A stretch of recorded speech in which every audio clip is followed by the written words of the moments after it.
আপনারা যে অন্তর্বর্তীকালীন সরকার আপনারা কোন আইনের বলে? আমি অন্তর্বর্তীকালীন সরকারকে বলতে চাই যে আপনারা আওয়ামী লীগকে নিয়ে কি করবেন? অনেক কথাই বলেন, ওনাদের উপদেষ্টারাও অনেক কথা বলেন যে তারা রাজনীতি করবে কি করবে না সেটা আইন আদালতের ব্যাপার। আপনারা যে অন্তর্বর্তীকালীন সরকার আপনারা কোন আইনের বলে? আপনারা সমস্ত গণতন্ত্রকামী মানুষ আপনাদেরকে সমর্থন দিয়েছেন এই জন্য, কিন্তু কনস্টিটিউশনালি তো আপনি নন, মানে আইনগতভাবে তো ভিত্তি নেই।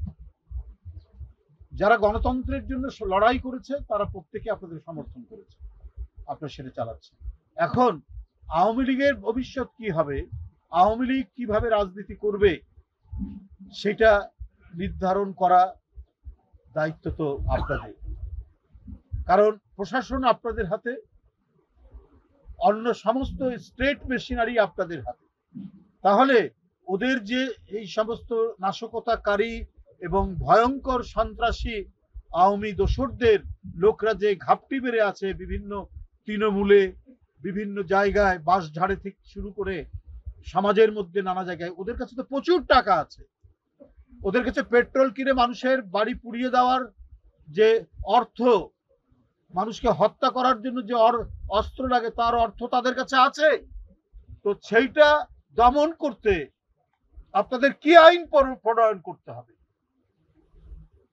সেইটা আপনারা জনগণের কাছে খোলাসা করুন। যেহেতু প্রশাসন আপনাদের হাতে, সেখানে অনেকেই তাদের পালিয়ে গেছে পার্শ্ববর্তী দেশ বা অন্য কোনো দেশে, কিন্তু এরা প্রশ্রয় পাচ্ছে কার দ্বারা? এটা তো সকলের, মানে এখানে যারা আছেন বিশেষ করে প্রশাসনের ব্যক্তিরা তো জানার কথা, কোথায় এই সমস্ত ভয়ঙ্কর সন্ত্রাসীরা লুকিয়ে আছে, যারা 15 বছর ধরে শেখ হাসিনাকে পাহারা দিয়েছে এবং এই পাহারার বিনিময়ে যারা অন্যের বাড়িঘর দখল করেছে, ব্যাংক লুট করেছে, অন্যের সম্পত্তি লুট করেছে এবং যারা টাকা পাচার করেছে, ব্যাংক হরি লুট করেছে, তারা আজকে এই জনসমুদ্রের মধ্যে কোথায় লুকিয়ে আছে? এইটা অন্তর্বর্তীকালীন সরকার তারা যদি খুঁজে বের করতে না পারে তাহলে তো এই সরকারকে মানুষ ব্যর্থ সরকার বলবে। আজকে মানবেন্দ্রনাথ ঘোষের বাড়ি পুড়ে যাচ্ছে, এটা আরো কত লোক যে সব সামনে ক্ষতিগ্রস্ত হবে। যারা গণতন্ত্রের কথা বলেছে, যারা বহুদলীয় গণতন্ত্রের কথা বলেছে, যারা লড়াই করেছে, যারা বুক দিয়ে গুলি বরণ করেছে, অনেকের পিঠে, অনেকের মাথায়, অনেকের পায়ে, অনেকের পেটে এখনো শটগানের গুলি বহন করে যারা যাচ্ছে, ওরা প্রত্যেকেই আওয়ামী ফ্যাসিস্ট দোসরদের টার্গেটে পরিণত হয়ে আছে। তারা এক এক করে তাদের উপর আক্রমণ করবে। সুতরাং এই সরকার অনেক কথা বলছেন, নির্বাচন নিয়ে কি টালবাহানা করছেন, নানা কিছু বিষয় আমরা দেখছি।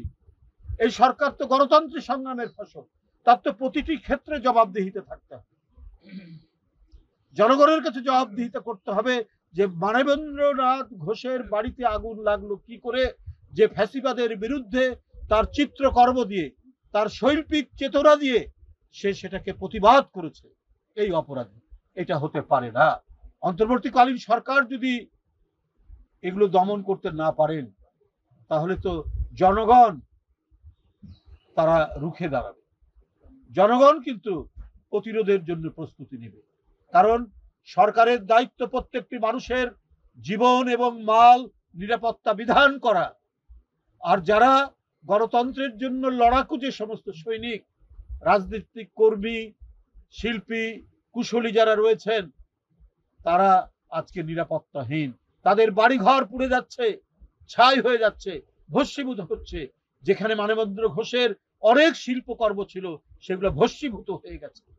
এইটা এই সময় আজকে 8 মাস পেরিয়ে গেছে, তারা কি করে উকি দেয়, তারা কি করে এই ধরনের ভয়ঙ্কর আক্রমণ করে পুড়িয়ে দিতে পারে এটি গ্রামের মধ্যে ঢুকে, এটা আমার মাথায় আসছে না। আমি আবারও সরকারের কাছে আহ্বান জানাচ্ছি, এটার সাথে যারা জড়িত তাদের দৃষ্টান্তমূলক শাস্তি, তাদের খুঁজে বের করে দৃষ্টান্তমূলক শাস্তি তাদের বিধান করতে হবে।